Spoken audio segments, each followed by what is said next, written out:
Welcome back to my channel.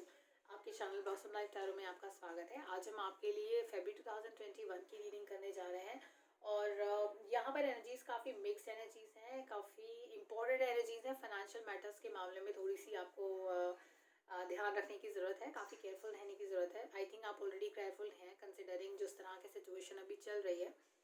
पहला जो हफ्ता है, मैं कहूँगी कि दूसरा जो वीक है काफ़ी इंपॉर्टेंट है। इनफैक्ट लास्ट वीक भी काफ़ी इंपॉर्टेंट है आपकी लाइफ के लिए फरवरी में। पर रीडिंग को शुरू करने से पहले आपके साथ में कॉन्टैक्ट नंबर्स शेयर करना चाहती हूँ, ताकि अगर आप अपनी पर्सनलाइज रीडिंग्स मेरे साथ बुक करना चाहते हैं तो आप इन नंबर्स पर मुझे रीच आउट कर सकते हैं। आप मुझे ईमेल कर सकते हैं blossomlifetarot@gmail.com पर। I am available on WhatsApp, Telegram and signal, all 3 application. तो आप मुझे रीच आउट कर सकते हैं विद 8448901791 पर। वेबसाइट विजिट करिए www.blossomlifetarot.com। फेसबुक पेजेस विजिट कर सकते हैं। Facebook account is tarot blossom and pages are blossom life tarot, Vandana and crystal mystical healing which is about crystals. तो आप अपने फेवरेट क्रिस्टल्स वहाँ से खरीद सकते हैं, क्रिस्टल्स की नॉलेज गैदर कर सकते हैं वहाँ से। So follow me, alright, okay. Moving है, जो पहला ही हफ्ता है आपके लिए, जो पहला theme of the month card है वो हीलिंग की बात करता है। ये इस तरह की हीलिंग है, आपने ऐसा कहा जाता है या ऐसा माना जाता है कि हम में से हर इंसान के अंदर, हर एक इंडिविजुअल के अंदर हीलिंग पावर्स होती हैं।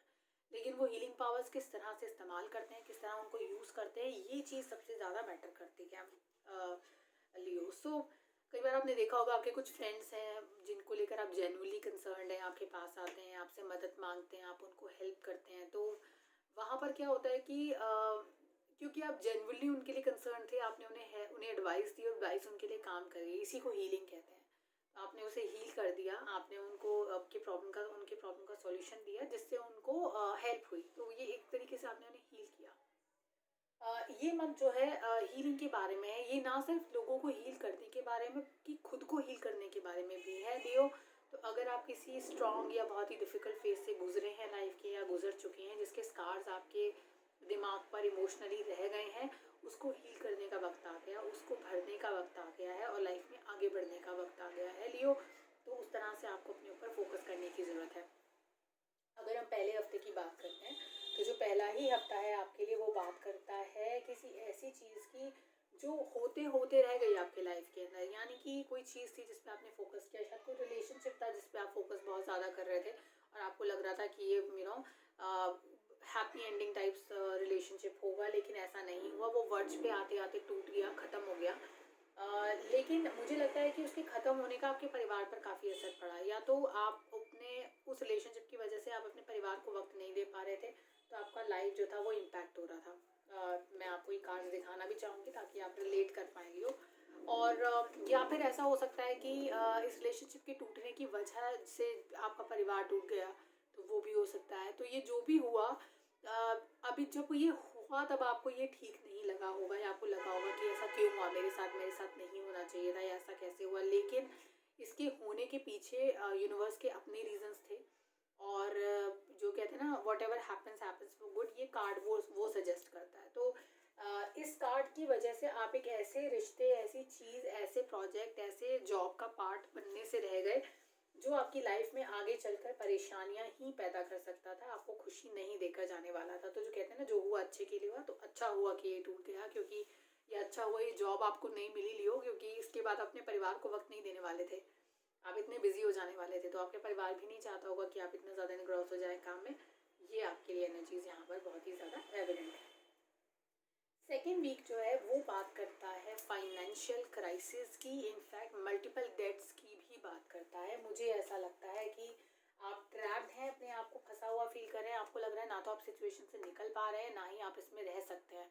तो या तो आप किसी ऐसे जॉब असाइनमेंट का पार्ट है जहाँ पर आपको फाइनेंशियल फ़ायदा उतना नहीं हो रहा है, और आपको ऐसा लग रहा है कि अब मैं आपकी लाइफ कैसे चलेगी, या इतने फाइनेंसेस में आप अपनी लाइफ को मैनेज ठीक से वेल मैनेज नहीं कर पाएंगे। वो चीज़ हो सकती है। आपके आसपास जो मुझे एक चीज़ दिखती है कार्ड्स में, वो ये दिखती है कि ऐसा नहीं है कि आपके पास एक ही ऑप्शन है अर्न करने का या अपनी फाइनेंशियल स्टेबिलिटी का। ऐसी बहुत सारी चीज़ें हैं जो आप एक्सप्लोर कर सकते हैं और आपको करनी चाहिए।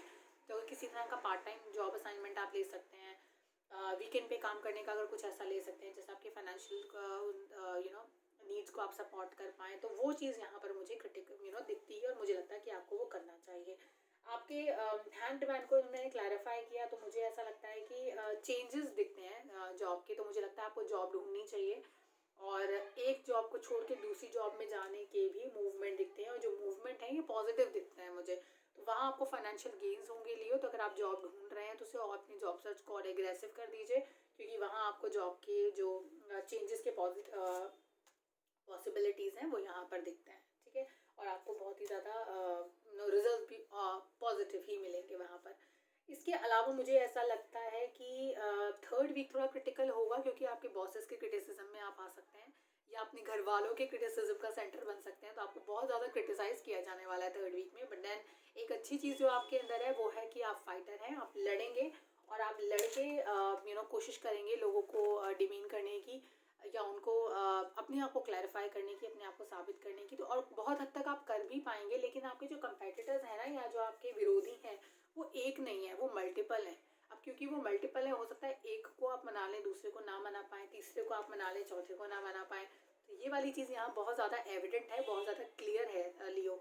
तो मुझे लगता है कि आपकी इमोशनल लाइफ मुझे ज़्यादा इम्पैक्ट होती हुई नज़र आती है इस ये जो जो भी सिनेरियो इस वक्त चल रहा है। इमोशनली आप बहुत ज़्यादा हैम्पर्ड नज़र आते हैं मुझे, ये बात यहाँ पर क्लियर ही दिखती है लियो। तो प्लीज़ अपने इमोशंस को संभाल कर रखिए। अगर आप इंटेलेक्चुअल भी हैं बहुत ज़्यादा, तो वहाँ पर भी आपको थोड़े से स्ट्रगल देखने को मिल सकते हैं थर्ड वीक का जो एनर्जीज है। पर अच्छी बात यह है that you are a fighter Leo and you will fight it back for sure.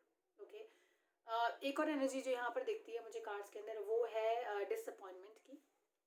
ये डिसअपॉइंटमेंट कार्ड है, इसको क्लैरिफाई भी फर्दर कर लेते हैं। देखिए 5 ऑफ कप्स आया है, 5 ऑफ कप्स आता है और ये 5 ऑफ कप्स एक्चुअली यहाँ पर क्लैरिफाई इस चीज़ को करता है कि आपके पास कुछ है जो आप जिसको लेकर आप संतुष्ट नहीं है और जो आपको नहीं मिला आप उसके पीछे भाग रहे हैं। तो इस भागदौड़ में आप शायद वो भी खो दें जो आपके पास है, तो जो है उसको संभाल कर रखिए। ये एक इम्पॉर्टेंट एडवाइस है आपके लिए यहाँ पर। दूसरी एक और चीज़ जो इम्पॉर्टेंट है यहाँ पर, मुझे हाउस एनर्जीज दिखती हैं लियो आपके कार्ड्स के अंदर, और मुझे ऐसा लगता है कि हो सकता है कि आपने कुछ टाइम पहले किसी घर को खरीदने के बारे में प्लान किया हो जो उस वक्त ना कर पाए हो, तो हो सकता है वो अब हो जाए, ठीक है। लेकिन कंसिडरिंग द फाइनेंशियल क्राइसिस सभी के लिए रेजोनेट नहीं करता है, कुछ लोगों के लिए फाइनेंशियल क्राइसिस ना हो, लेकिन मुझे ऐसा लगता है कि मल्टीपल लोगों की इंटरफेरेंस आपकी लाइफ को ज़्यादा डिस्टर्ब करे, तो इमोशनली आप थोड़े से क्राइसिस में होंगे। तो मैं ये कहूँगी कि घर खरीदने से बेहतर है कि एग्जिस्टिंग जगह को अगर आप रेनोवेट करा लें तो वह ज़्यादा बेहतर है। चेंजेस दिखते हैं ये सर्टन है, प्लेस रहने की जगह में चेंजेस दिखते हैं, तो वो यहाँ पे क्लियर दिखता है, ठीक है। हाउस एनर्जी चेंज होती हुई नज़र आती हैं, ये दिखता है। उसके अलावा मैं ये भी कहूँगी कि आप किसी फंक्शन, किसी गैदरिंग, किसी मैरिज का पार्ट भी हो सकते हैं in the month of February, तो वो भी आपको मौका मिलेगा वो करने का। बाकी मुझे बताइए अगर आपके कोई क्वेश्चंस हो, कुछ भी हो, तो प्लीज़ कमेंट सेक्शन में ज़रूर लिखिएगा। आपके रिलेशनशिप एरा में मुझे लगता है कुछ लोगों के साथ आपके रिलेशनशिप्स जो है थोड़े इम्पैक्ट हो गए थे या हो गए हैं, और आपको लगता है कि आप आपकी उनकी नज़रों में वो इज़्ज़त नहीं है जो होनी चाहिए थी। लेकिन मुझे लगता है कि हर इंसान के साथ आप जो है एक तरीके का रिलेशनशिप नहीं बना सकते हैं, या हर इंसान को आप ज़िंदगी में खुश नहीं रख सकते हैं। तो जिनको आप खुश रख सकते हैं आप वहाँ फोकस करिए और वहाँ आप लाइफ में आगे बढ़िए, ये मेरा आपको एडवाइस रहेगा।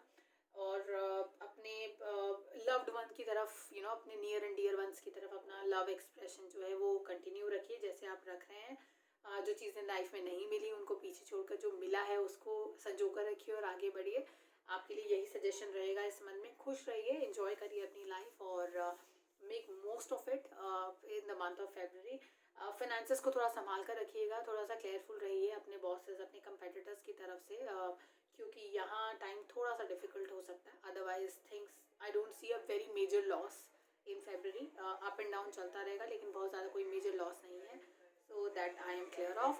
So thank you so much guys for following Blossom Life Tarot. Thank you so much for being a part of Blossom Life Tarot. Take care, God bless you, and have fun. Bye bye.